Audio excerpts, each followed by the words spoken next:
नमस्कार, स्वागत छ यहाँहरूलाई आजको श्रृङ्खलामा।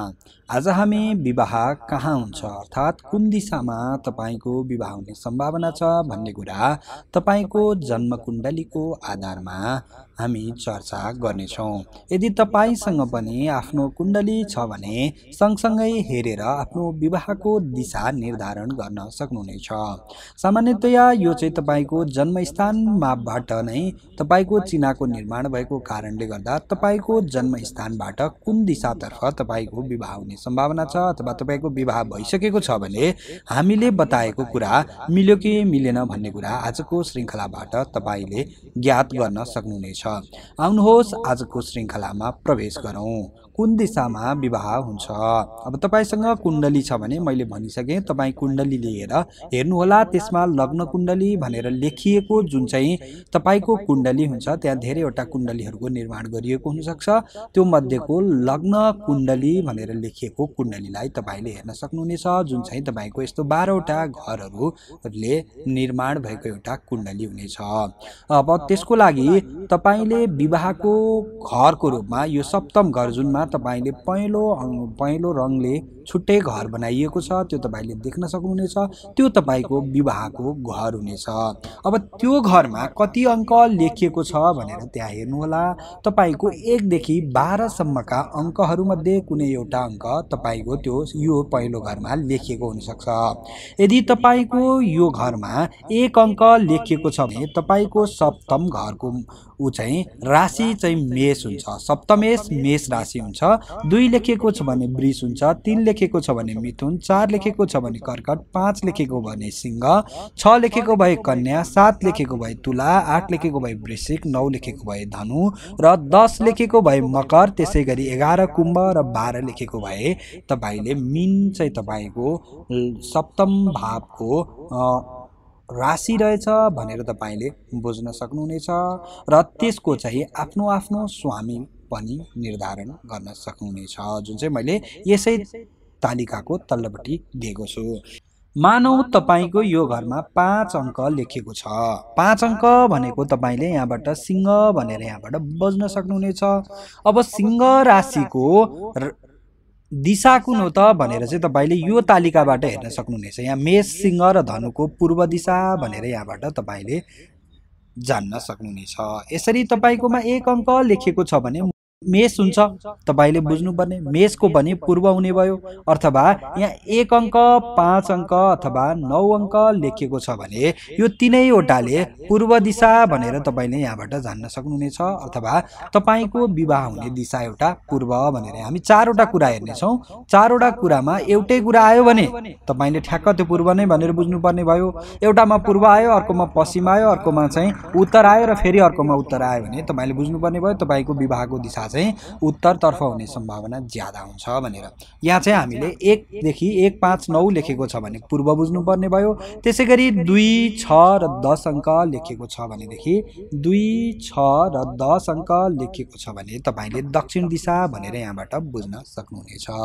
त्यसै गरी 3 अङ्क 7 अङ्क र 11 अङ्क लेखेको छ भने त्यसले तपाईलाई पश्चिम दिशा दिने भयो र बाँकी रहेका 4, 8 र 12 लेखेको छ भने त्यो चाहिँ उत्तर दिशातर्फ तपाईको विवाह हुने सङ्केत दियो भनेर तपाईले बुझ्न सक्नुहुनेछ। अब यसरी तपाईले यहाँ लेखेको अङ्कको आधारमा एउटा कुरो निकाल्न सक्नुभयो। अब यो अङ्क जति लेखिएको छ त्यसको तल्लोपट्टि यहाँनिर ग्रह मैले यहाँनिर दिएको छु र त्यो ग्रहको आधारमा पनि हामीले दिशा निर्धारण गर्नुपर्ने हुन्छ। अब मानौ तपाईको यहाँनिर चाहिँ 5 अङ्क अघि मैले भने 5 अङ्क लेखिएको छ भने त्यो 5 अङ्कको स्वामी भनेको सूर्य भनेर यहाँनिर हामी देख्न सक्छौँ। यहाँनिर सिंह राशिको स्वामी सूर्य हुँदो रहेछ। अब सूर्य भनेको चाहिँ यहाँनिर यो तालिकामा तपाईले यहाँनिर देख्न सक्नुहुनेछ।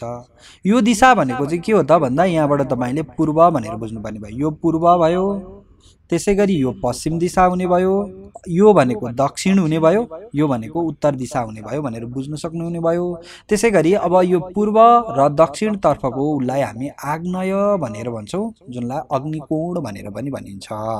त्यसै गरी यसको ठ्याक्क उल्टो उत्तर र पश्चिमको बीचमा रहेको यसलाई हामी वायव्य कोण भनेर बुझ्छौं। त्यसैगरी यो उत्तर र पूर्वको बीचमा रहेको यसलाई हामी ईशान कोण भनेर बुझ्छौं। त्यसैगरी यो बाँकी रहेको जुन छ त्यसलाई हामी नैऋत्य अथवा निऋति भनेर पनि यहाँ भन्ने गरेको तपाईहरुले देख्न सक्नुहुनेछ।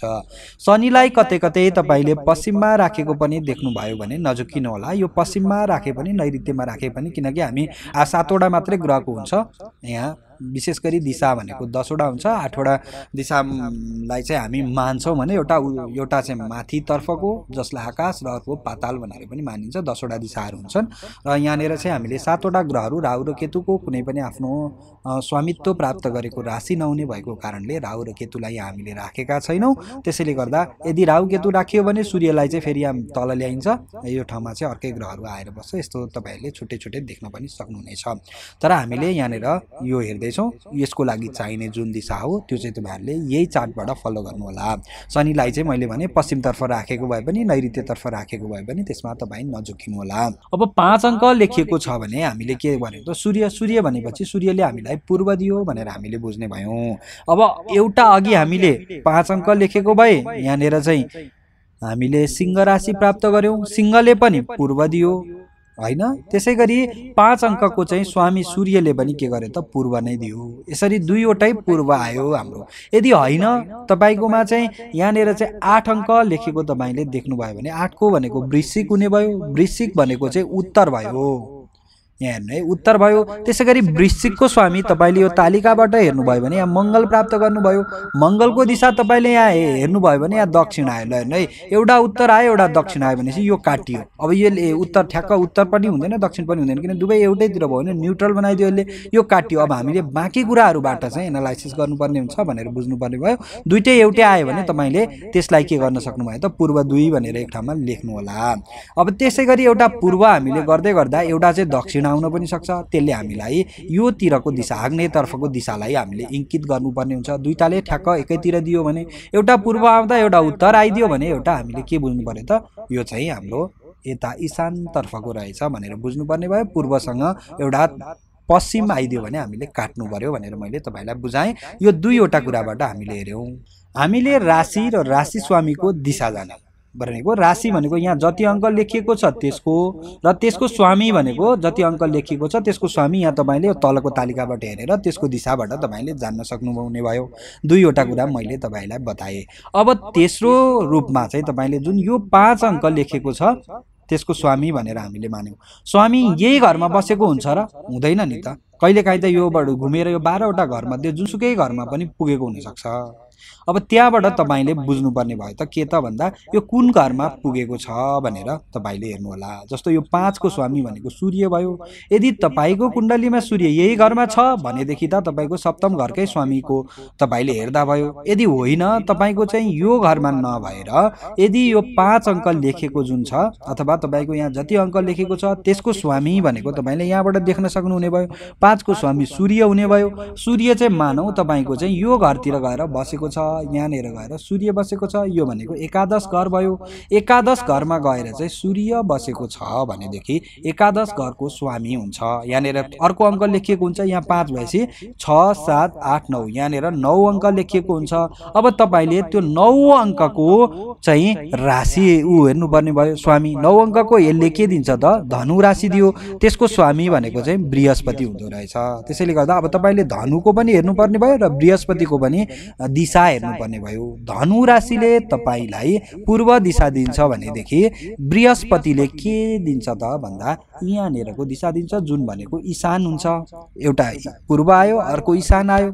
मानौ यो 5 लेखेको अंकको स्वामी सूर्य चाहिँ यो 9 लेखेको अंकमा नबसेर 10 11 12 1 लेखेको अंक यहाँतिर पुगेर बस्यो। मानौ यो घरमा गएर बस्यो। तपाईले कुण्डलीमा यो 5 बनाउँदाखेरि 6 7 8 9 10 11 12 1 लेखेको अंक यहाँ पुग्दो रहेछ भनेपछि 1 अंकमा पुग्यो। 1 अंकमा पुगेपछि 1 अंकको स्वामी भनेको चाहिँ एउटा मेष राशि भयो। स्वामी भनेको मंगल हुने भयो। मेषले पनि के गर्यो त हामीलाई पूर्व दियो। स्वामी यसले के गर्यो त मंगलले दक्षिण दियो हामीलाई। यसरी दक्षिण अथवा पूर्व यसरी आयो।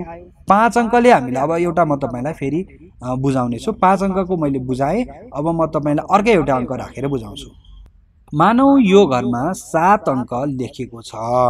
7 अङ्क भनेको तुला राशि हुन्छ भनेर हामीले बुझ्यौँ। तुला राशिले हामीलाई के दियो त पश्चिम भनेर दियो। 1 नम्बरमा हामीले पश्चिम भनेर टिप्यौँ।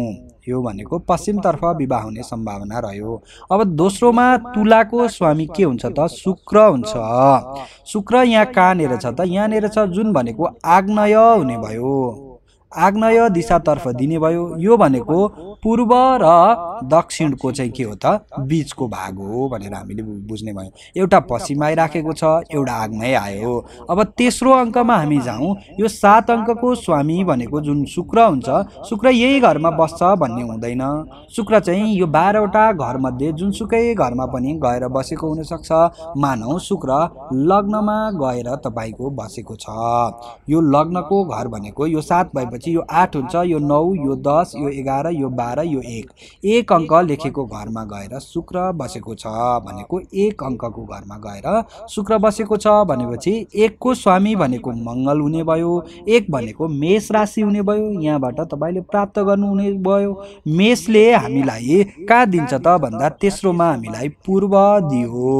अब 4 नम्बरमा हामी जाउँ। मङ्गल भयो। मङ्गलले हामीलाई के गर्यो त यहाँनिर दक्षिणतर्फ विवाह हुने सम्भावना दिएको छ। त्यसरी हामीले 4वटा कुरा निकाल्यौँ। अब यहाँनिर के कुरा बाजियो त भन्दा यहाँ पश्चिम भनेर आएको छ, यहाँ पूर्व भनेर आएको छ भनेपछि पश्चिम र पूर्व ठ्याक्कै उल्टो पर्छ भनेपछि यो दुईवटालाई हामीले काटिदिन सक्ने भयौँ। अब एउटा आग्नेय दिशा, एउटा दक्षिण दिशा आयो। त्यसैले दक्षिण भनेको यो आग्नेय भनेको पूर्व र दक्षिणको बीच भनेको यो भयो, एउटा भनेको यो आयो भनेपछि अब तपाईँले उक्त व्यक्तिको लागि अथवा आफ्नै लागि हेर्दै हुनुहुन्छ भने पनि तपाईँले तपाईँको विवाह या त दक्षिण दिशातर्फ भएको हुनसक्छ या त आग्नेय दिशातर्फ भएको हुनसक्छ, अथवा यो दुईवटाको बीचतिर तपाईँको जन्मस्थानबाट यो दुईवटाको बीचतिर यता अथवा यता थोरै पूर्वतर्फ पनि आउन सक्छ भनेर तपाईँले बुझ्न सक्नुहुने भयो। तपाईँको विवाहको दिशा यो यदि मैले भनेको जस्तो यस्तो रहेको छ भनेदेखि तपाईँको पूर्वदेखि दक्षिणको बीचमा यो दिशातर्फ तपाईँको जन्मस्थानबाट यो दिशातर्फ चाहिँ तपाईँको विवाह भएको छ भनेर तपाईँले यसरी निकाल्न सक्नुहुनेछ। आशा छ आजको श्रृङ्खलामा विवाहको दिशा तपाईँले जान्न सक्नुभयो। यदि तपाईँले जान्नु भएन भने कमेन्ट गर्नुहोला अथवा यो भिडियोलाई फेरि पुनः एकचोटि दोहोऱ्याएर हेर्नुहोला, किनकि मैले यहाँ 4वटा कुरा बुझाएको छु। पहिलो कुरा, दोस्रो कुरा, तेस्रो र चौथो कुरालाई हामीले एउटा 4 अङ्क 5 अङ्क लेखेको कुण्डलीमा पनि बुझ्यौँ, 7 अङ्क लेखेको कुण्डलीमा पनि बुझ्यौँ। यो दुईवटा उदाहरण मैले यहाँ तपाईँहरू समक्ष प्रस्तुत गरेको छु। 5 अङ्क लेखेको कुण्डलीको चाहिँ मैले एक एकवटा छुट्टै गर्दै तपाईँहरूलाई बुझाएँ भने 7 अङ्क लेखेको कुण्डलीको चाहिँ एकैपल्ट 4वटा निकालेर तपाईँहरूलाई बुझाएको छु।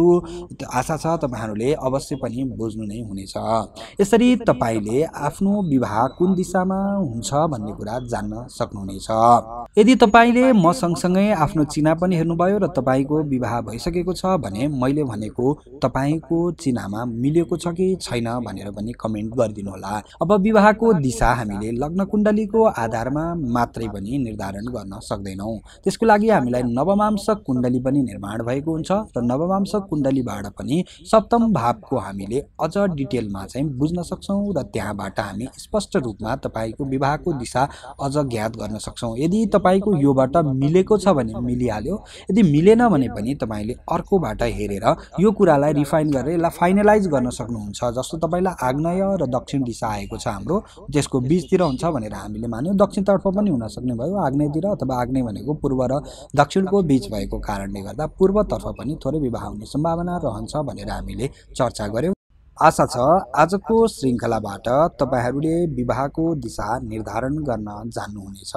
अर्को श्रृङ्खलामा हामी नयाँ विषयमा चर्चा गर्ने नै छौँ। तबसम्मको लागि हस्त नमस्कार।